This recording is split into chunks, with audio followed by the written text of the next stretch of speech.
La Française, concepteur de solutions d'investissement alliant performance et durabilité, vous présente et plus encore.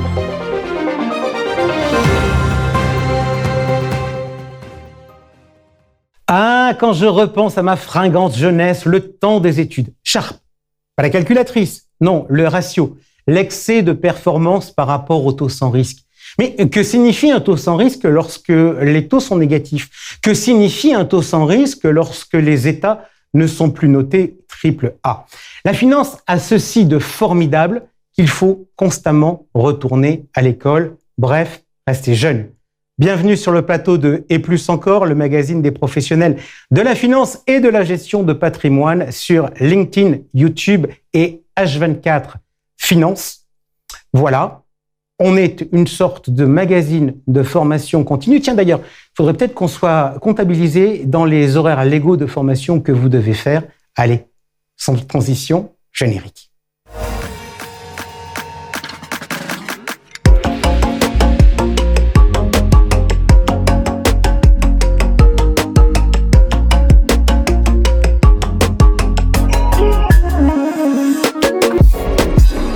Bonjour, ravi de vous retrouver. Une petite heure de vol aujourd'hui pour arriver à bon port. Et puisque vous vous intéressez à la météo durant notre vol, nous parlerons climat dans notre club de la finance autrement. Investir pour le climat, avec quelles ambitions? Nous serons avec Olivier Guilloux, Frédéric Guignard et Florent Wagon de Ecofi. Nous parlerons marché traditionnel avec Nadine Trémolière, directeur de Primonial Portfolio Solutions. Georges Delataille nous avait annoncé sa nomination lors du dernier mercato sur LinkedIn. Xavier Hoche, le nouveau directeur général délégué de Groupama Asset Management, sera avec nous pour nous parler de la stratégie d'offre de cette société de gestion. Et puis Georges Delataille sera également avec nous pour son journal décalé, sans transition, générique, le point marché. Le point marché avec Nadine Trémolière, directeur de Primonial Portfolio Solutions. Nadine, bonjour. Bonjour Jean-François. Vous êtes, j'ai envie de vous dire, aussi resplendissante que le CAC 40 qui a battu le mois dernier son record historique. On l'attendait. Un commentaire? Le premier commentaire, c'est de dire à nos investisseurs ou à les gens qui nous écoutent que premièrement, le CAC 40, il est sans dividendes réinvestis. Donc, quelque part, c'est peut-être un peu plus difficile de toucher les plus hauts historiques que sur d'autres indices qui progressent avec les dividendes. Ça, c'est le premier point. Le second, qu'effectivement, depuis le début de l'année, on le dit, le luxe. Le CAC 40 est plein de luxe, heureusement pour lui, et c'est ça qui a porté, effectivement, cet indice sur les plus hauts historiques. Alors, on sait, votre leitmotiv, c'est la diversification. Vous trouvez les portefeuilles des épargnants français trop concentrés sur le marché national. C'est la raison pour laquelle, dans notre tableau sur les actions qu'on va regarder de suite, eh bien, dans ce tableau-là, il n'y a pas le CAC 40, il y a des indices qui sont des indices plus larges. Premier constat, lorsque l'on regarde la performance du mois et surtout la performance depuis le début de l'année, surperformance claire, nette et précise du MSCI Europe, c'est-à-dire des large caps européennes. Voilà, des large caps européennes. Je pense que c'est important de dire ça. On compare aussi dans notre tableau des large caps européennes, le MSCI Europe, par rapport à S&P, qui sont aussi des large caps américaines. Et quand on regarde un peu du côté des small caps ou des small mid, on voit que la situation est peut-être moins claire en faveur de l'Europe, puisqu'on a un indice qui est autour de 7-8%, donc on a une sous-performance des SMID, et c'est pareil aux États-Unis. Donc c'est vraiment une problématique large cap. Après, vous le soulignez, on a une surperformance de l'Europe.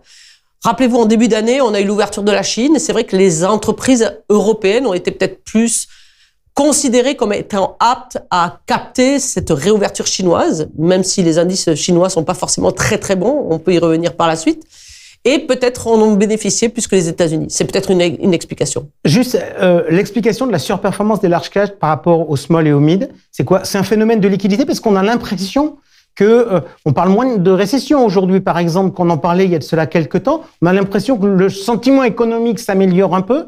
Ce qui traditionnellement profite aux entreprises qui sont plus petites. Donc c'est un phénomène de liquidité? Oui, je pense que c'est un phénomène de liquidité. Il y a aussi une perception au niveau des taux d'intérêt que peut-être les larges entreprises ont eu peut-être des financements assurés pour les 5-6 prochaines années. Elles ont bien profité de la période des taux bas pour effectivement assurer leur financement. Peut-être un peu plus difficile pour les small caps. Donc il y a aussi ce phénomène qui doit jouer, qui est un petit peu de refinancement peut-être plus important à faire sur les small caps que sur les large caps. La Chine, à nouveau à contre-courant du monde occidental. moins 5,2% sur le mois, léger recul depuis le début de l'année.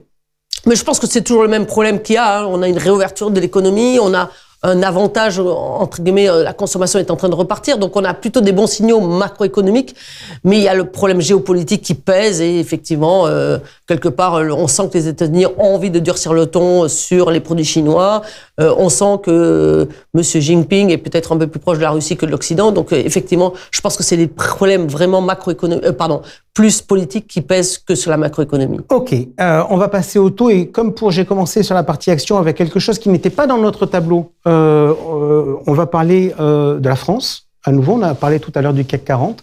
La France dégradée par Fitch. On se rappelle qu'il y a de cela plus de 10 ans, on était triple A. Maintenant, on est A- chez Fitch. C'est grave, docteur? C'est toujours embêtant. Mais disons qu'il n'y a pas non plus un environnement de double A dans l'environnement des double A, ce qu'on appelle double A+, double A, double A-. Il n'y a que des États, il n'y a pratiquement plus personne. Donc, oui, c'est embêtant, mais quelque part, ça valide une situation que tout le monde connaît, notamment d'endettement. Après, concrètement, comment ça s'est traduit? Il y a eu un peu d'augmentation du spread crédit de la France par rapport à l'Allemagne, de 10 BP. On était plutôt autour de 50 BP, on est autour de 60 BP. J'ai envie de dire, c'est pas non plus un drame. Ok, alors si on regarde le tableau attentivement, on constate que finalement, entre fin mars et fin avril, grosso modo, rien n'a bougé. Il y a une petite explication à tout ça, c'est que les réunions des banques centrales, c'est-à-dire la Fed et la BCE, étaient au début mai. On a la chance de faire notre émission le 9. Donc, on a les réponses. Qu'est-ce qu'il faut en penser? 0,25 de chacun des côtés. Est-ce que le point haut des taux courts est proche? On a toujours tendance, ça fait 6 mois pratiquement qu'on dit ça. Hein, donc, je pense qu'il est peut-être plus proche aux États-Unis. On l'a souligné plusieurs fois lors des différentes émissions que quelque part la France, l'Europe, de façon générale, est en retard. Donc, le discours de Lagarde a été relativement clair la semaine dernière, disant que c'est pas fini.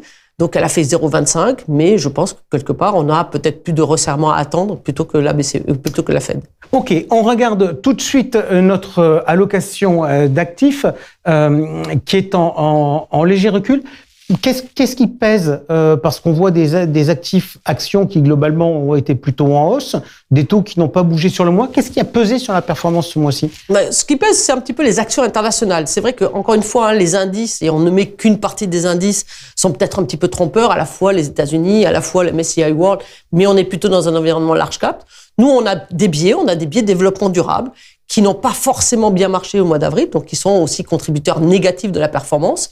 Ensuite, on voit que les fonds sont peut-être effectivement peut-être plus diversifiés, moins concentrés que les indices, et qui sont tous un petit peu en sous-performance par rapport aux indices. Et ça pèse sur effectivement notre profil, puisque nous investissons sur des fonds et pas sur des indices. Vous nous dites ça, c'est vrai que d'un point de vue technique, en fait, un fonds, il a la contrainte de ne jamais dépasser 10% sur une valeur, ce que n'a pas un indice. Exactement. Donc, il y a des indices qui se retrouvent avec des pondérations de 15-20%, et quand ce sont ces titres qui montent là, les gérants ne peuvent pas les implémenter de la même façon dans le portefeuille, et donc ça pèse sur la performance, notamment quand on a des grosses pondérations, comme les GAFAM ou en Europe, sur les valeurs du luxe qui montent énormément, et les valeurs passives sont avantagées par rapport aux valeurs actives. Ok, notre part des actions aujourd'hui dans ce portefeuille équilibré sur la partie cotée, c'est 25%. Il y a que 10% de private equity qui sont plutôt sur la partie européenne. Dernière question, je faisais référence à la date de notre émission, 9 mai. On avait les décisions des BCE et puis on a un vieux dicton, sell in May and go away. Est-ce que on a envie de bouger le portefeuille et de sell in May? On a une gestion qui est, par le biais de l'assurance vie, relativement, on va dire, moyen terme, même si on essaie de faire en permanence des ajustements, mais je suis pas là pour vendre au mois de mai, pour acheter au mois de juin. Je crois que c'est pas vraiment la philosophie de ce qu'on cherche à faire. Donc, on est plutôt prudent, toujours pareil. On a un portefeuille qui, quand même, par rapport à un portefeuille équilibré, est plutôt prudent. Vous l'avez souligné, 25% d'actions. On a quand même toujours 45% de fonds en euros qui nous protégera si effectivement les marchés sont un petit peu plus difficiles au mois de mai. Nadine Trémolière, merci beaucoup. Tout de suite, on retrouve Georges Delataille pour le Journal décalé. La Française, concepteur de solutions d'investissement alliant performance et durabilité, vous présente le Journal décalé.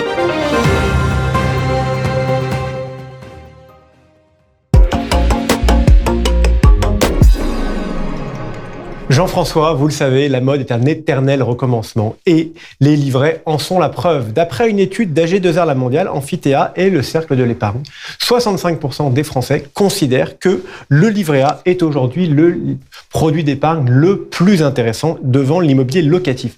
Cette impression est justement poussée par son taux, devenu très attractif, et aussi par les dernières déclarations de Bruno Le Maire, qui laisse la porte ouverte à une nouvelle hausse de son taux, puisqu'il a déclaré récemment sur France Info que sa première responsabilité était de protéger l'épargne des Français, surtout en période de crise. Outre-Atlantique, la tendance est la même. Ils n'ont pas de livret A, mais ils ont de nombreux livrets, dont un qui vient d'être lancé par la célèbre marque à la pomme Apple, qui a lancé ça en partenariat avec Goldman Sachs avec un taux de 4,15% par an. Les livrets attirent, vous le savez. En France, on parle même d'un nouveau livret créé par le gouvernement, le livret climat. L'épargne serait affectée à l'acquisition de titres financiers contribuant au financement de l'économie productive et de la transition écologique. Malheureusement, quand il y a des produits qui marchent, ça attire aussi des personnes mal intentionnées. Vous pouvez trouver sur Internet de très nombreux livrets avec des taux garantis à 5 ou 6%, mais je suis au désespoir de vous annoncer que la seule garantie est de ne jamais revoir votre épargne. Plusieurs milliers d'épargnants se sont déjà fait avoir. Georges, sur le sujet des livrets, il y a quand même un chiffre qui est absolument faramineux. En 3 mois, de janvier à mars, Livret A et LDDS ont collecté déjà plus de 25 milliards d'euros. C'est un chiffre qu'il faut rapporter aux 33 milliards de toute l'année 2022. Et c'est franchement gigantesque dans un monde de l'épargne où les volumes auront vocation à fortement baisser. Donc, je vous le dis, le placement préféré des Français en 2023, on le connaît déjà. Et vous noterez, c'est un monopole des banquiers. Oui, monopole des banquiers très fortement aidé par la hausse des taux. Cette hausse des taux qui, en revanche, a beaucoup moins aidé le marché de l'immobilier. Pour la pierre papier, d'après les chiffres de l'ASPIM du premier trimestre 2023, les SCPI ont collecté 2,8 milliards d'euros, un chiffre en retrait de 10% par rapport à 2022. Les OPCI, elles, ont décollecté de 325 millions d'euros. Cette plus faible collecte est aussi causée par une grande méfiance sur l'immobilier commercial dans le monde. On a de nombreux analystes, investisseurs ou économistes qui nous mettent en garde sur le marché qui devrait se retrouver dans une situation compliquée dans les années à venir. Pourquoi ? Parce qu'il y a de grosses quantités de dettes hypothécaires commerciales. On parle de 1500 milliards de dollars qui vont arriver à échéance au cours des 3 prochaines années. En France, on l'a vu dans la presse récemment, il y a une baisse du marché de l'immobilier résidentiel. On parle de moins de 5% à Paris. Il y avait une baisse des avantages fiscaux qui a commencé. On a eu l'occasion de parler plusieurs fois du rabotage du Pinel. On parle aussi de modifier les avantages fiscaux du meublé et un rapport préconise d'augmenter la fiscalité des locations de meublés de tourisme. En plus, le lancement de programmes neufs a fortement diminué. Un programme neuf demande de plusieurs années pour arriver à échéance, pour être livré. On peut déjà donc dire qu'il y aura pendant plusieurs années un gros déficit de lots à acheter en défiscalisé. 2 remarques, Georges, ce que vous venez de dire. 1, il y a actuellement un match à fleuret moucheté entre le ministre de l'économie et le gouverneur de la Banque de France autour de l'immobilier, notamment via le crédit. On le sait, quand le bâtiment va, tout va, car l'immobilier, c'est de la construction, c'est du produit intérieur brut, mais c'est aussi des recettes fiscales, notamment pour les collectivités. Et la baisse de la production de crédit conduit tout naturellement au régime pain sec. Mais derrière tout ça, il y a quand même une question de fond, de modèle économique. Pourquoi ? Parce qu'en réalité, on se rend compte quand même qu'on a nos sociétés qui ont besoin de plus en plus de dettes pour bâtir de moins en moins de croissance. Deuxième remarque, puisque vous avez évoqué les chiffres de la pierre papier de la collecte, ça concerne l'assurance vie. Dans les publications mensuelles, France Assureur nous donne des chiffres qui globalisent l'ensemble des produits d'assurance vie. Alors, c'est sympa pour les radios et télégénéralistes ou pour les assureurs, un peu moins pour les distributeurs quand on cherche à voir exactement ce qui se passe sur le marché. Donc, j'attire votre attention sur la chose suivante. Au mois de mars, derniers chiffres qui ont été publiés, eh bien, la collecte globale de l'assurance vie, c'était 364 millions d'euros. Et dans le même temps, les PER engrangé 573 millions d'euros. Ça veut dire quoi ? Ça veut dire qu'en mars, l'épargne retraite a collecté plus que l'assurance vie à la mode de grand-papa. Autre info qui est aussi importante parce qu'on dit que les assureurs cherchent à regarnir les fonds en euros. En pratique, au mois de mars, on a continué à avoir une décollecte sur le fonds en euros avec moins 2,7 milliards. Alors, en parlant de fonds, on parle beaucoup d'ISR, l'investissement socialement responsable, et je peux vous dire que le label ISR souhaite tourner le dos au pétrole. Très concrètement, le comité a relevé ses exigences avec un quasi-bannissement de tous les groupes d'énergie fossile avec des critères stricts d'amélioration des critères ESG. Plusieurs centaines de fonds vont devoir revoir leur copie s'ils souhaitent conserver le précieux sésame, le label ISR. Vertement critiqué depuis assez longtemps sur son manque d'exigence, le label ISR, qui avait été créé en 2016 par Bercy, était obligé d'évoluer pour permettre aux épargnants de pouvoir distinguer un fonds vertueux d'un point de vue ESG versus les autres fonds. Ce label a connu quand même un véritable succès puisqu'il y a quand même 1200 fonds qui ont été labellisés et donc 6 ans après sa création, on regarde comment l'améliorer. Du coup, il y a une consultation qui est en cours. Toute cette consultation a lieu jusqu'au 31 mai. Si je ne dis pas d'erreur, vous me corrigez franchement si je me trompe, mais tout le monde peut donner son avis. Une fois que cette consultation sera terminée, on va faire un rapport avec les résultats et Bruno Le Maire, le ministre de l'économie, aura le dernier mot pour faire évoluer le label ISR. Bon, durable sûrement, ça veut dire qu'on prend son temps parce que presque 2 ans pour réformer un label et en annonçant d'ailleurs simultanément une réflexion sur un label industrie verte, franchement, perso, je trouve que c'est du n'importe nawak. Mais tiens, sur le sujet du label, je poserai la question tout à l'heure à Olivier Guillou, le patron de la gestion d'Ecofi, pour avoir son avis lors du Club de la Finance Autrement. Je sens que l'ISR va vous faire réagir. J'ai un autre sujet pour vous faire réagir.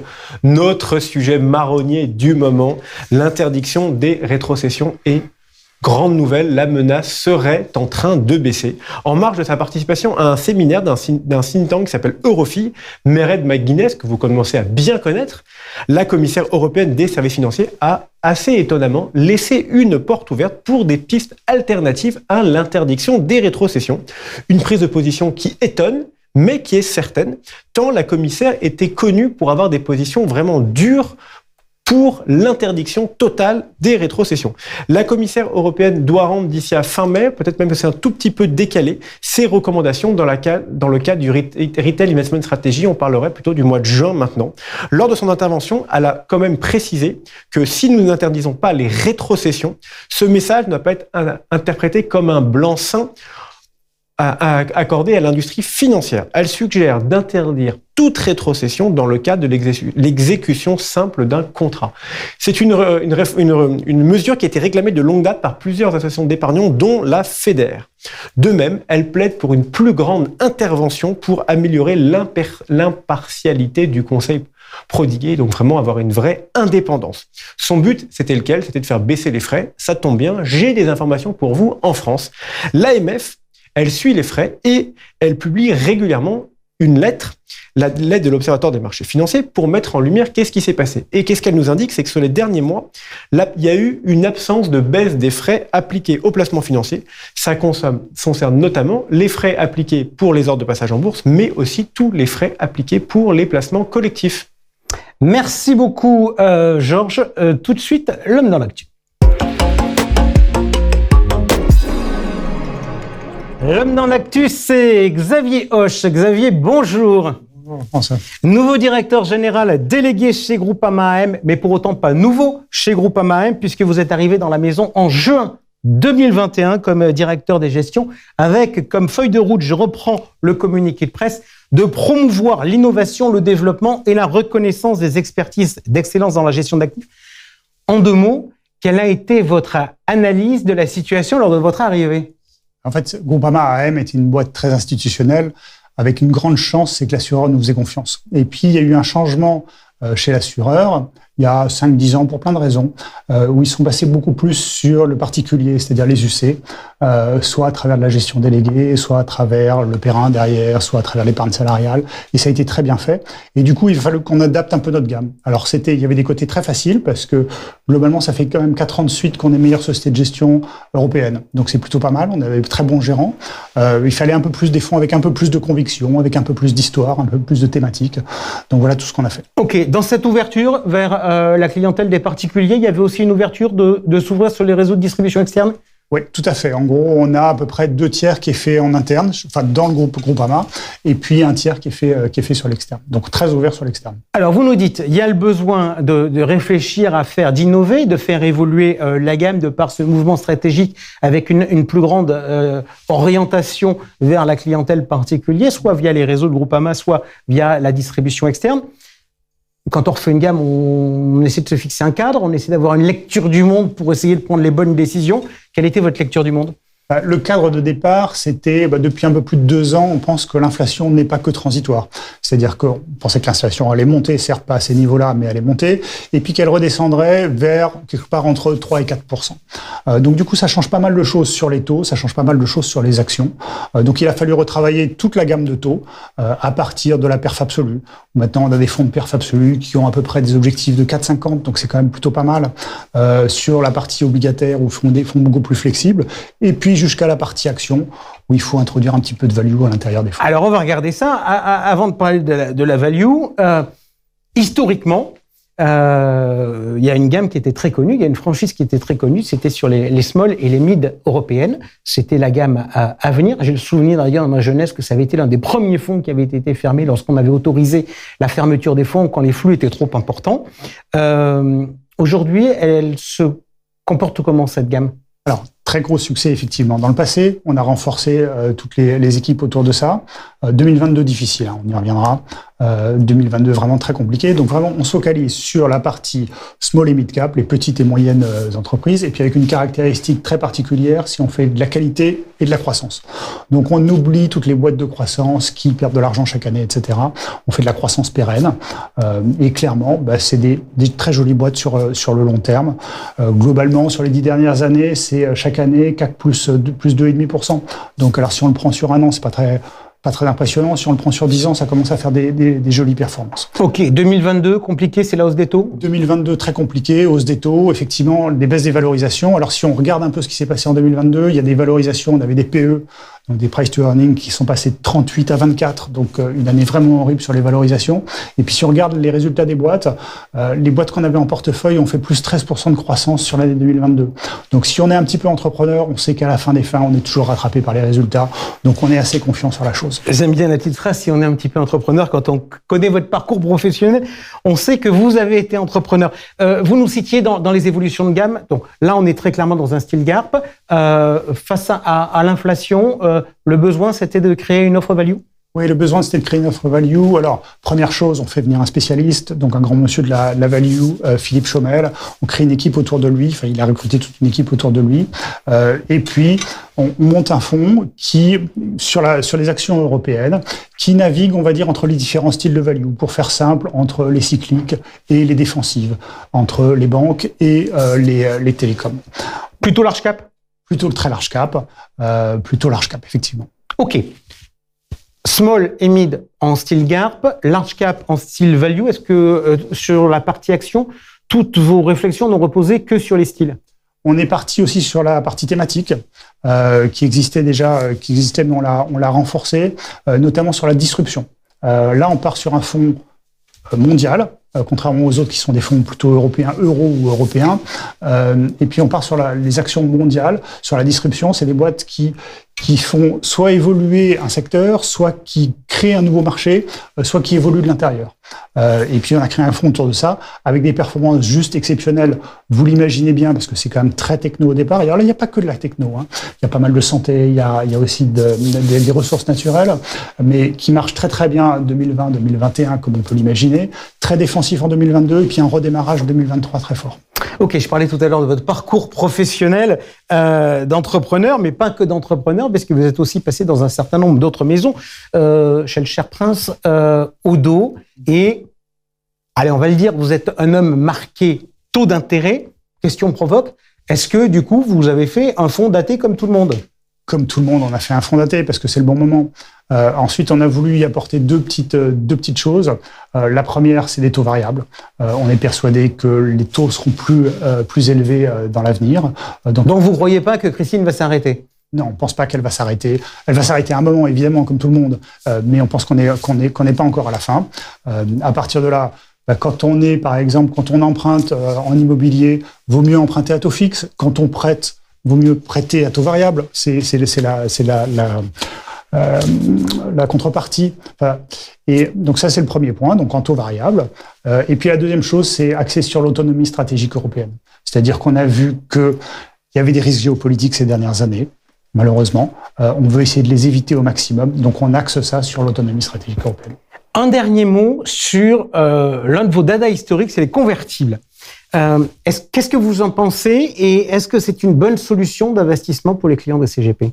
Vous me prenez par les sentiments là, parce que effectivement, les convertibles, j'y suis très attaché. Les convertibles, alors d'abord, il y a relativement peu, c'est un marché de spécialistes. C'est relativement pas facile d'accès. Il y a peu de CGP qui en font. Ceux qui le font très bien et comprennent très bien le sujet. C'est un outil patrimonial ? C'est un outil parfaitement patrimonial. Globalement, vous prêtez de l'argent à une boîte. Si l'action monte, de cette société monte, vous en bénéficiez. Alors, pas tout, mais une bonne partie. Et puis, si l'action baisse, concrètement, vous êtes remboursé. Donc, ça rappelle un petit peu les produits structurés qu'on fait beaucoup en ce moment. Et c'est plutôt pas mal dans l'objectif patrimonial. On va être clair, en revanche, les dernières années n'ont pas été très faciles. Oui, les 2 dernières années ont été horribles. Pas facile, c'est un faible terme. Elles ont été presque horribles. Très peu d'émissions. Là, ça a repris depuis le début de l'année. Ce qu'on voit historiquement, c'est que typiquement en 2008-2009, quand il y a des fortes émissions, quand ça devient plus compliqué, les boîtes viennent sur les convertibles, émettent avec des cotes, et ensuite derrière, on a 3, 4, 5 ans de super perf. On est à ce tournant en ce moment, donc c'est vraiment une classe à regarder avec attention. Xavier Hoche, merci beaucoup d'avoir été avec nous pour nous parler des évolutions de la gamme de Groupama Asset Management qui s'ouvre sur la distribution externe. Tout de suite, le Club de la Finance autrement. Allez, le Club de la Finance autrement. Et avec nous aujourd'hui, comme d'habitude, Olivier Guilloux. Olivier, bonjour. Bonjour Jean-François. Alors Olivier, directeur de la gestion d'Ecofi. On va commencer par un petit clin d'œil. On nous parle beaucoup, on va parler climat, on nous parle beaucoup du niveau des nappes phréatiques qui sont au plus bas. J'ai envie de vous dire, vous chez Ecofi, vous devez être un directeur de la gestion content parce que vous croulez sous une pluie de récompenses. Alors, une pluie de récompenses, oui, depuis plusieurs années déjà. Et donc, si on regarde la société de gestion dans son ensemble, on a la chance et le privilège d'avoir reçu pour la 7e année consécutive le prix European Fund Trophy pour la meilleure société de gestion française comportant 16 à 40 fonds. Le deuxième prix qu'on souhaite mentionner, c'est le Quantvalis Award. C'est la meilleure gestion ISR. Donc ça, c'est quelque chose d'emblématique pour nous puisqu'on est très présent sur la gestion ISR. Très présent puisqu'on rappelle que vous êtes une société de gestion à mission avec une gamme qui est 100% ISR. Exactement. Et enfin, le dernier point, c'est la thématique du jour peut-être, c'est le label de la finance durable. On a été cité dans le prix AGFI parmi la 3e société parmi 41 de sociétés qui sont investies sur cette thématique de développement durable. Et si on regarde, puisque notre thème du jour, c'est Agir pour le climat, vous avez un fonds qui s'appelle Agir pour le climat, qui lui aussi a été récompensé ? Oui, alors Agir pour le climat, effectivement, a reçu pour la 3e année consécutive un prix LIPER, cette année sur 5 et 10 ans. Et puis, par le passé, on avait eu d'autres récompenses sur ce fonds et également sur nos fonds Ecofi Enjeux Futurs et Ecofi Trajectoire Durable. Alors, le gérant de ces fonds est justement avec nous, c'est Frédéric Guignard. Frédéric, bonjour. Bonjour Jean-François. Nouveau venu chez Ecofi. En quelques mots, vous nous rappelez votre histoire professionnelle ? Alors, elle est assez simple. En fait, j'ai travaillé environ 25 ans dans le milieu de la finance, pour un groupe d'assurance et une banque également, essentiellement. Et ces dernières années, j'ai travaillé en tant qu'analyste et surtout gérant sur des fonds thématiques et en particulier les fonds climatiques. Ok, 3e invité avec nous, il est économiste chez Ecofi. Florent Vabon, bonjour. Bonjour Jean-François. Allez, on va commencer avec vous. On va naturellement, puisque c'est le thème de notre émission, parler de l'investissement dans le climat avec quelles ambitions. Mais on va malgré tout, comme vous êtes avec nous, Florent, essayer de commencer par faire un petit point d'un point de vue macroéconomique. On posait souvent la question aux auditeurs depuis le début de l'année, en leur posant la question inflation ou récession.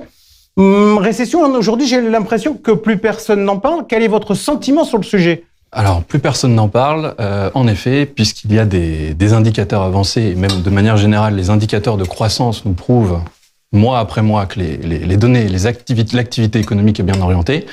On a malgré tout quelques indicateurs avancés, notamment dans le domaine manufacturier, qui pointent vers le bas. Mais quand on regarde, notamment du côté des États-Unis, l'emploi se tient bien, la consommation se tient bien, l'investissement se tient relativement bien. peu ou prou. Mais malgré tout, en zone euro, quand on regarde les données d'activité réelle, notamment la consommation, là, il n'y a pas de doute, on s'achemine vers une récession. En tout cas, c'est notre scénario, une divergence transatlantique, récession en zone euro, résilience aux États-Unis. Donc aujourd'hui, vous faites partie des rares qui prévoyaient une récession depuis longtemps ou c'est un mouvement récent dans votre stratégie? Ce scénario, je pars sous ton contrôle, Olivier, on l'a construit il y a à peu près 6 mois, en réalité, cette divergence transatlantique, d'un point de vue de l'activité économique. Et en zone euro, vous avez raison, on est un peu je suis un peu le dernier des Mohicans, si je puis dire, de ce côté-là. Mais mon petit doigt me dit qu'avec notamment l'enquête qui est sortie très récemment sur les conditions de crédit, le consensus va sans doute réviser un peu à la baisse ses perspectives de croissance. Ok, effectivement, beaucoup de sujets sur les conditions de crédit, l'enquête de la BCE qui montre que les conditions de crédit s'étaient durcies. Puis dans le monde de l'épargne, on sait qu'elles se sont très largement durcies sur le marché immobilier. Georges nous en parlait tout à l'heure dans le journal décalé. Olivier, une réaction. La semaine dernière, il y avait les réunions des banques centrales. 25 points de base des deux côtés de l'Atlantique, aux États-Unis et en Europe. Votre réaction? Oui, finalement, on avait beaucoup d'agitation avant les décisions, mais ce qu'on a obtenu, en réalité, est relativement conforme à ce qui était attendu, en tout cas ces derniers temps, par les marchés. Je crois que les banques centrales, en fait, sont vraiment dans une période d'incertitude, dans le sens où on est entre deux. Il y a beaucoup d'éléments de langage qui sont mis sur la table. Notamment en fonction des spécificités de chaque côté de l'Atlantique. En Europe, on l'a vu, il y a un discours assez dur sur la permanence de l'inflation, notamment sur l'inflation, on va dire, sticky, qui serait l'inflation cœur. Aux États-Unis, il y a un discours qui est balancé par l'équation financière sur les banques régionales. En réalité, on s'attend plus à... Ils ont besoin, je pense, d'un peu de temps pour juger de leur politique, de l'efficacité de leur politique. Et donc, rendez-vous en juin pour avoir des éléments plus tangibles. Mais globalement, le message, c'est de dire le boulot n'est pas fini. Ok, Florent, question sur ce que vient de dire Olivier. Faut-il s'inquiéter? On a eu encore des banques américaines qui sont tombées. Faut-il s'inquiéter de la situation du système financier? Alors, s'inquiéter, à ce stade, pour le moment, les choses nous montrent que ça commence à rentrer dans l'ordre. On a eu récemment notamment les banques régionales qui ont rebondi sur des plus bas, puisqu'il y a eu en effet un stress assez fort sur la First Republic Bank, qui a été absorbée par JP Morgan. Ce qu'il faut regarder surtout, c'est les enquêtes sur les conditions de crédit. Et ça tombe bien, puisqu'hier est sortie l'enquête aux États-Unis. Cela nous montre qu'effectivement, la demande de crédit est en berne. Pas sur toutes les catégories de prêts, notamment les prêts à la consommation, c'est pas tout à fait le cas. C'est surtout le cas pour les prêts aux entreprises. Et les conditions de crédit, telles qu'elles sont perçues, identifiées par les banques, se sont largement resserrées. Alors cette tendance, il faut le dire, c'était déjà le cas en 2022. Cette tendance de restriction du crédit, des conditions de crédit, était déjà en place en 2022. Et si je puis dire, ça fait un peu le job à la place de la Fed, d'une certaine manière, le fait que cette tendance s'accentue, et ça lui donne, en quelque sorte, un resserrement monétaire gratuit. Mais attention, parce que tout ce qui est gratuit a des conséquences, et notamment le fait que ça soit totalement incontrôlable. Ok, donc ce que vous êtes en train de nous rappeler, c'est que finalement, pour faire un resserrement monétaire, il y a plusieurs solutions. Il y a remonter les taux, il y a baisser la taille de son bilan, mais il y a aussi que les banques fassent le job, qu'il y ait moins de demandes de crédit, qu'il y ait moins de distribution de crédit, et ça permet effectivement de ralentir l'activité économique. Florent, je reste avec vous. Vous nous parlez de divergence transatlantique. Oui. En termes de croissance, en termes d'inflation, vous voyez les choses se passer comment des deux côtés de l'Atlantique, si on regarde un peu de manière un peu chiffrée? Bien sûr. Sur la croissance, nous, pour ce qui est des États-Unis, on est sur une croissance moyenne annuelle d'un peu plus d'1%, tandis qu'en zone euro, on est sur quelque chose de 0-, à peu près négatif, moins 0,1, moins 0,2, ce qui est là, vous l'avez rappelé d'ailleurs, largement en deçà de ce que pense le consensus, pour deux raisons principales. D'un côté, la consommation des ménages qui tient aux États-Unis, l'investissement, je l'ai dit, plus ou moins, mais en revanche, en zone euro, on a une consommation qui est nettement en berne. Ça se ressent déjà sur les chiffres d'activité de la croissance au premier trimestre, et l'investissement qui on envisage effectivement une contribution négative du fait de ce fameux resserrement de crédit. Le retour à l'inflation à 2%, c'est pour quand? 2024, 2025? Alors, c'est la question, là aussi, à 100 000 euros, si je puis dire. Nous, on ne voit pas le retour de l'inflation d'ici fin 2023 à 2%, que ce soit pour les États-Unis ou pour la zone euro. Ni même en 2024, on sera à 2 quelque chose, grosso modo. Donc, on peut plus ou moins dire 2024. En revanche, je rebondis sur ce qu'a dit Olivier. Cette fameuse divergence, on l'observe sur la croissance, sur les banques centrales, puisque, tu l'as dit, le discours de la Fed est un petit peu plus adouci par rapport à ce qu'il était auparavant, contrairement à la zone euro. Mais il s'observe aussi sur l'inflation. C'est-à-dire qu'il y a une franche différence d'allure d'inflation. Aux États-Unis, ça décélère assez nettement. En zone euro, ça continue d'accélérer. Juste, petite parenthèse. Olivier, tout à l'heure, vous nous disiez, il faut faire attention au vocabulaire utilisé par les banques centrales. Moi, il y a un truc qui m'a un peu surpris, c'est ce que nous a dit Christine Lagarde. C'est grosso modo, elle nous dit on va bosser pour revenir à 2%, puis après on réfléchira sur l'objectif. Ça veut dire que l'objectif des banques centrales peut être amené à bouger? C'est un discours qui est assez contradictoire et qui est anachronique en fait. La réalité, c'est qu'il aurait fallu se poser la question il y a quelques années, et c'est pas quand le thermomètre est élevé qu'il faut changer la règle. De toute façon, la règle, elle n'est pas totalement écrite. Il parle d'inflation en moyenne de 2% sur longue période, donc c'est pas vraiment un sujet. Je pense que la vraie difficulté, c'est qu'ils sont en attente de prévisions économiques et d'un scénario un peu plus calibré, notamment sur l'inflation également. Et donc ça, il faudra attendre juin. Ok, alors on va rester avec vous, Olivier, côté gestion. Florent nous disait tout à l'heure que dans le scénario central d'Ecofi, il y avait une récession en Europe pour cause de consommation en berne. Qu'est-ce que ça a comme impact sur les choix d'allocation d'actifs chez vous? Alors, sur les choix d'allocation, en fait, ce qu'on constate, c'est qu'on a eu sur le marché action un très, très bon début d'année. Et on pense que effectivement, on serait plus confortable par rapport à une consolidation sur le marché européen, donc principalement en Europe. Sur les taux, c'est plus discutable, en fait, puisqu'il y a l'aspect projection à long terme. Ce qui nous perturbe un peu dans la lecture des marchés sur les taux d'intérêt, c'est les anticipations très fortes qui sont présentes sur le marché américain, qui voient clairement un retournement des politiques des banques centrales dès juin. Et pour nous, s'il n'en est pas question, on est plutôt sur une trajectoire de maintien des taux d'intérêt à court terme sur l'ensemble de l'année. Et donc, pour nous, il y a une petite erreur de lecture dans le scénario par rapport au taux d'intérêt. Florent, ça veut donc dire qu'on est aux États-Unis, on est proche du pic?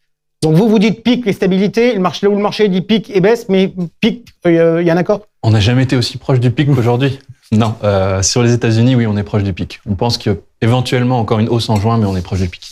Ok, Frédéric Guignard, 2 mots maintenant sur Ecofi Agir pour le climat, sur ces questions d'allocation d'actifs. On en parle souvent avec Olivier dans le club de la finance. Autrement, on sait que c'est un produit diversifié. La grille de base du produit, c'est quoi en termes d'allocation d'actifs? Alors, il y a 3 poches, parce que vous savez que c'est un fonds Greenfield, également ISR. Donc action, taux et solidaire. Solidaire, voilà. Et la 3 poches, une poche action qui varie de 65 à 80, théoriquement 95%, 5 à 10% d'investissement dans des titres solidaires et le solde restant sur des obligations et chez Ecofi Agir. Et ça bouge beaucoup ou pas? Ça bouge puisque, comme Olivier le mentionnait, nous sommes plutôt prudents sur les actions européennes, mais nous sommes beaucoup plus optimistes sur toutes les thématiques, les fonds thématiques, et en particulier toute la thématique de la transition écologique et énergétique, et dont nous pensons que le fonds Ecofi Agir pour le climat va bénéficier, et celui qui va bénéficier le plus des retombées. Ok, Florent, alors on va justement maintenant rentrer dans notre sujet. On a parlé macro, on va maintenant parler d'agir pour le climat.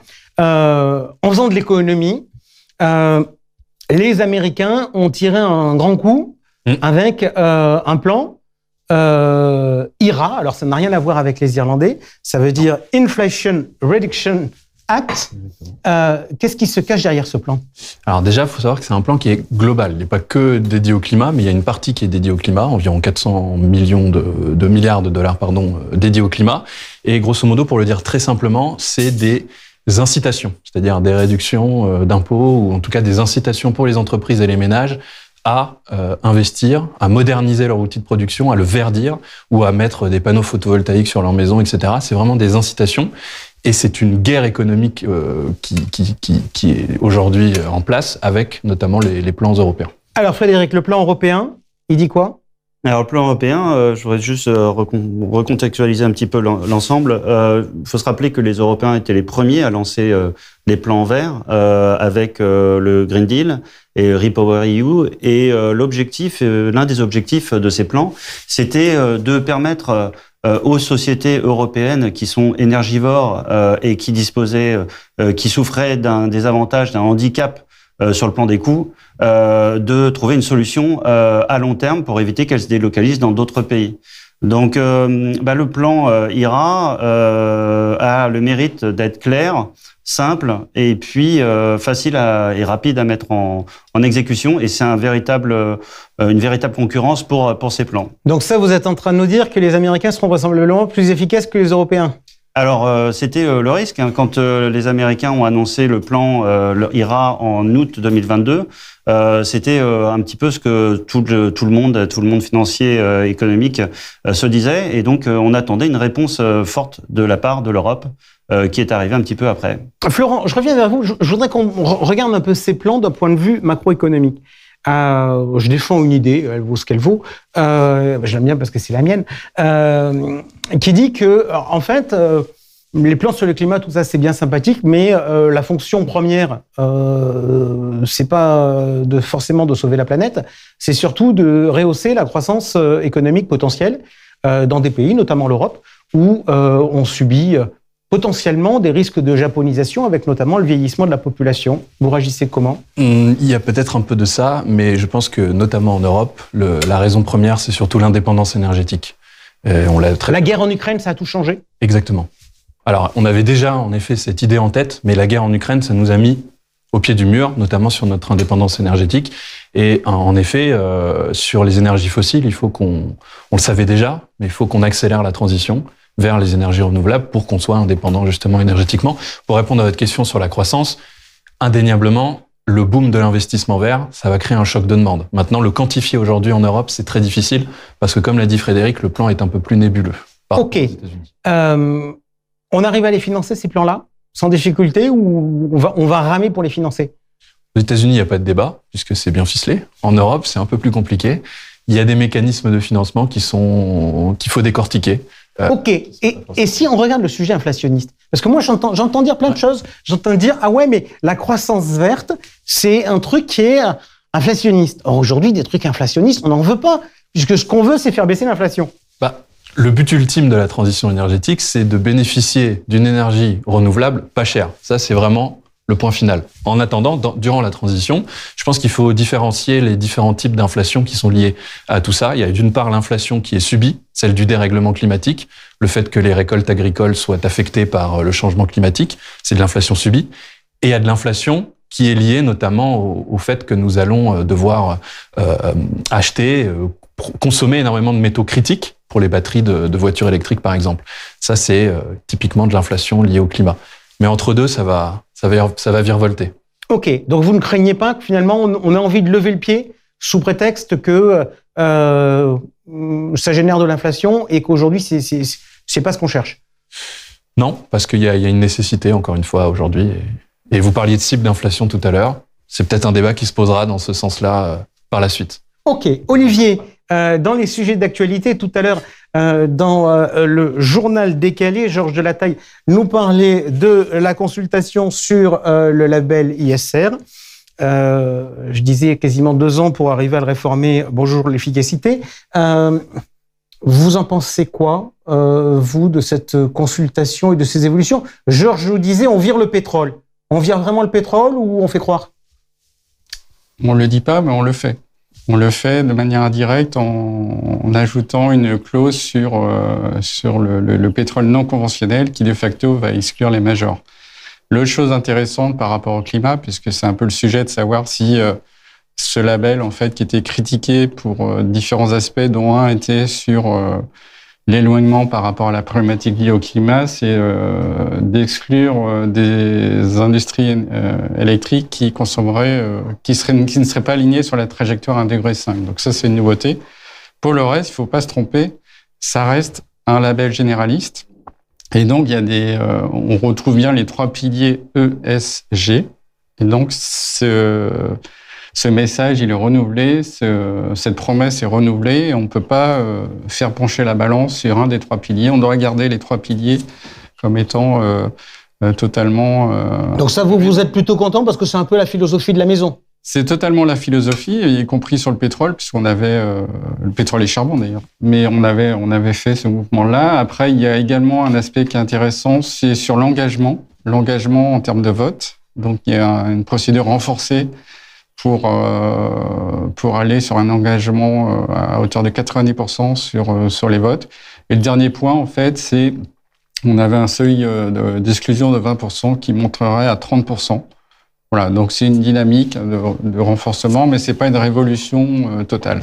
Après, la question posée, c'est de savoir si ce label, dans sa V3, bénéficiera d'une V4 qui serait beaucoup plus orientée sur le climat. On peut pas l'exclure. Puis il y a des éléments aussi qui sont réintégrés, notamment au regard de la réglementation SFDR sur la double matérialité.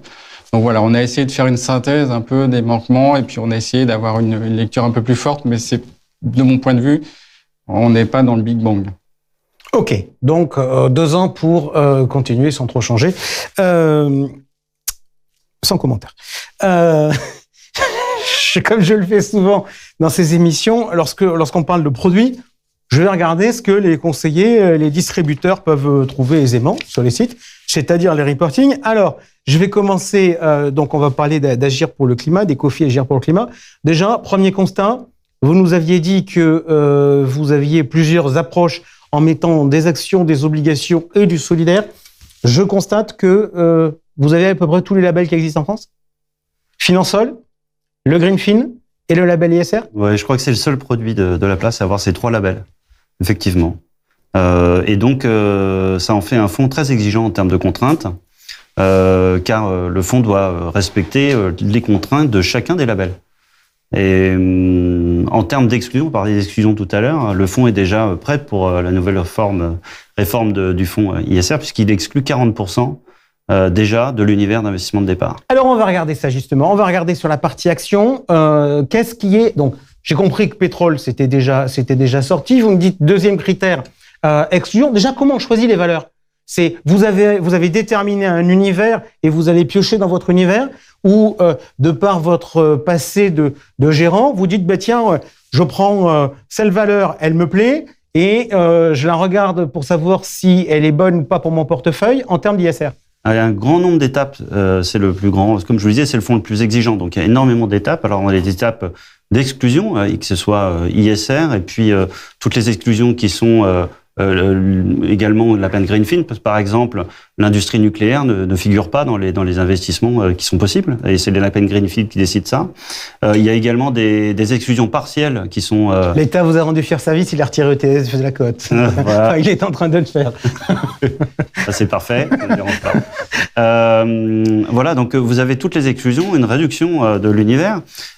C'est un fonds article 9 également, donc il doit correspondre à l'ensemble des demandes. Il doit correspondre à un investissement durable tel qu'il a été défini par la société de gestion. Et puis ensuite, c'est de la gestion traditionnelle, la gestion classique de stock picking. On sélectionne une valeur et on s'adresse ensuite au pôle ISR qui va déterminer, parce que ça fait partie du cahier des charges du label Greenfin, qui va catégoriser chacune des valeurs pour savoir si elles rentrent en catégorie 1, 2 et 3. Et alors les catégories sont déterminées en fonction du pourcentage du chiffre d'affaires qui sont réalisés dans les éco-activités, qui sont définies elles-mêmes par le label. Il y en a 8. Et le label donne la possibilité de calculer le pourcentage de chiffre d'affaires qui est aligné avec ces 8 éco-activités. En fonction de ça, vous avez 3 catégories d'actions et vous devez, lors de la construction du portefeuille, respecter un certain nombre de règles en termes de pourcentage de détention. Olivier, je rebondis sur SFDR 9. J'ai le souvenir d'un échange sur ce plateau quand il y avait eu des reclassements SFDR 9 En 8, vous nous aviez dit, nous, on reste en 9. Vous avez vu que la Commission européenne a répondu à l'ESMA sur ces sujets-là. Ça vous a éclairé ou pas la réponse? Pas complètement, mais globalement, il y a besoin d'une harmonisation au niveau européen. Donc, il y aura des évolutions probables sur cette réglementation. Mais pour l'instant, non, on n'a pas eu d'éclairage particulier. La démarche qu'on a entreprise, donc, comme l'a dit Frédéric, chaque société de gestion doit définir ce que c'est l'investissement durable. Et clairement, Agir pour le climat est un fonds qui répond totalement à cette logique de développement durable. Et donc, c'était naturel de le retrouver dans notre grille de lecture et d'investissement liée à l'investissement durable. Frédéric, on s'intéresse maintenant à la partie dette. Quel type d'obligation vous mettez en portefeuille? Alors, le fonds, le label Greenfin est très clair. 75% des obligations qui sont détenues dans le fonds doivent être des obligations Greenfin. Alors, chez Ecofi, c'est un peu particulier puisque nous avons 100% d'exposition Greenfin. Et ces obligations Greenfin rentrent en termes de classification comme une catégorisation 1. Donc, celles qui sont les titres qui sont les plus vertueux sur le plan énergétique. Mais c'est quoi? C'est du green bond? C'est des obligations traditionnelles? C'est des obligations green bonds, des obligations qui sont émises la plupart du temps soit par l'État, soit par des utilities, des banques, pour financer des projets qui sont 100% écologiques ou environnementaux. Alors, je reviens sur le sujet du show des valeurs, parce qu'en fait, il y a des valeurs qui profitent parce que c'est des activités, par exemple, de production d'énergie verte. Il y a des activités qu'on peut mettre en portefeuille parce que c'est des activités en transition. Vous allez chercher quoi? Là, je regarde, par exemple, dans les derniers mouvements que vous avez faits, je vois dans les achats ou dans les renforcements Saint-Gobain. Oui. Alors, ce qu'il faut bien comprendre, c'est que dans les fonds dits type climat, vous avez deux types de fonds globalement. Vous avez les fonds qui sont des fonds de transition, qui sont, en fait, on va investir dans des sociétés qui font des efforts pour se conformer et s'adapter à un monde décarboné. Ça sont des fonds de type transition. Et puis vous avez des fonds de type solution qui correspondent au fonds Ecofi Agir pour le climat et qui lui va chercher à investir sur des sociétés qui fournissent des outils et des moyens aux entreprises pour se transformer. Donc ce fonds correspond à une connotation plus croissance et vous retrouverez probablement plus d'opportunités de croissance dans un fonds comme Ecofi Agir pour le climat que pour c'est le premier type de fonds. Olivier, c'est un choix de se dire effectivement, quand on va voir des clients avec ce type de fonds, on leur dit qu'on leur vend de la croissance? Alors c'est un choix, c'est une ligne éditoriale pour ce fonds, effectivement, parce qu'on considère que on est dans une thématique d'éco-solution, et donc forcément, on va pas investir sur des entreprises. Donc il y a une dimension innovation qui est importante. Et on va pas investir sur des titres qui pourraient être qualifiés de climat compatibles, mais qui n'ont pas un grand intérêt par rapport au message qu'on souhaite porter dans ce fonds. Si on est transparent et qu'on regarde les performances, toujours en regardant le reporting, 2022 est une année de contre-performance.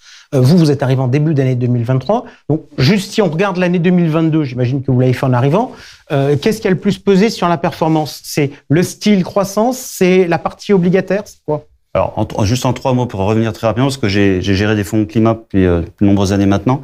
2020, vous vous souvenez, était exceptionnel. Ouais. C'était stratosphérique. C'était une bulle. 2021, c'était un peu ce qu'on appelait la digestion de la hausse des ratings. 2022, ça a été une année particulièrement difficile. Alors, pour plusieurs raisons. La première, ça a été la hausse, le seul secteur sur le marché qui a fonctionné, ça a été le pétrole avec l'invasion de l'Ukraine. Ensuite, vous avez une demande pour les valeurs, un regain d'intérêt pour les valeurs de défense, mais surtout, vous avez eu la hausse des taux d'intérêt qui a été très forte et très rapide au cours de l'année 2022. Et comme je vous le disais, ce fonds, les valeurs qui sont des valeurs de solutions sont à forte croissance et toutes les valeurs de croissance ont été fortement touchées pendant cette année-là. Le seul segment qui a bien fonctionné, ça a été plutôt le secteur des énergies renouvelables, éolien, solaire, etc. Voilà. Ok. Qu'est-ce que vous avez mis comme patte personnelle dans le fond à votre arrivée? Vous avez mis une patte, vous avez voulu accroître le nombre de lignes, diminuer le nombre de lignes, chercher de nouveaux types d'instruments? Bah, évidemment, puisque j'avais géré des fonds climat, donc j'avais un certain nombre de valeurs favorites. Donc j'ai étendu le nombre de valeurs, augmenté le nombre de valeurs, et puis investi dans des sociétés que je considérais comme innovantes. Alors, vous en avez parlé, on pourra parler peut-être de certaines d'entre elles. Ok, Olivier, on va regarder un peu les perspectives. Alors, je ne vais pas demander à celui qui gère, je lui demanderai après, mais il a par définition un biais comme tout le monde. Oui. Quand on gère un dossier, on l'aime bien. Donc, aujourd'hui, qu'est-ce qu'il faut penser justement de cette séquence que vient de nous décrire Frédéric? 2020, délirant à la hausse. Correction 2021 et 2022. Aujourd'hui, en termes de valo, en termes de perspective économique dans un environnement européen que nous a décrit Florent, on peut pas dire qu'il était follement enthousiaste. Vous voyez les choses comment? En fait, on a un message un peu particulier sur ce fond, parce que globalement, on l'a dit tout à l'heure, notamment au regard de notre scénario économique, au regard un peu des valorisations des marchés, on est plutôt légèrement défensif sur la partie Action Europe. Néanmoins, plus particulièrement sur ces thématiques-là, on pense qu'il y a une capacité de résistance assez forte, parce que on a eu une dévalorisation assez sensible de ces secteurs, et finalement l'histoire n'a pas changé sur ces valeurs. C'est des valeurs qui sont incontournables par rapport à la transition énergétique. C'est des valeurs qui sont au cœur de l'indépendance énergétique. On en avait parlé tout à l'heure. Donc globalement, et puis il y a des capacités d'investissement, des programmes d'investissement, de projets qui vont nourrir un peu cette dimension d'amélioration de la perception, je dirais, des investisseurs, et puis également des résultats probablement. Donc on est plutôt, de manière paradoxale, on est plutôt assez engagé sur cette thématique, tout en étant un peu plus prudent sur la partie, on va dire, globale en Europe. D'accord. Et du coup, on apprécie d'avoir un produit diversifié où il y a à la fois du taux et des actions. Alors, on apprécie, oui. Alors, ça n'a pas forcément fonctionné l'année dernière pour les raisons qu'on a évoquées, mais ça a du sens de toute façon en termes de sélection de valeurs, puisque sur la partie, les moteurs de performance, sur la partie action, effectivement, on va plutôt rechercher des solutions, des valeurs qui proposent des solutions. Par contre, il y a une dimension quand même transition, qui n'est pas majeure dans le fond, comme l'a expliqué Frédéric, mais il y a quand même une transformation de l'ancienne économie. Et donc, c'est un accès à des financements pour que des entreprises puissent se transformer et que tout le monde soit aligné sur la même enseigne avec un objectif 2050 de succès pour cette transition écologique et énergétique. Ok, merci beaucoup Florent Vabon d'avoir été avec nous, Frédéric Guignard et Olivier Guilloux. Voilà, c'était et plus encore. Je vous donne rendez-vous le mois prochain. De mémoire, ce sera le 6 juin. Ciao.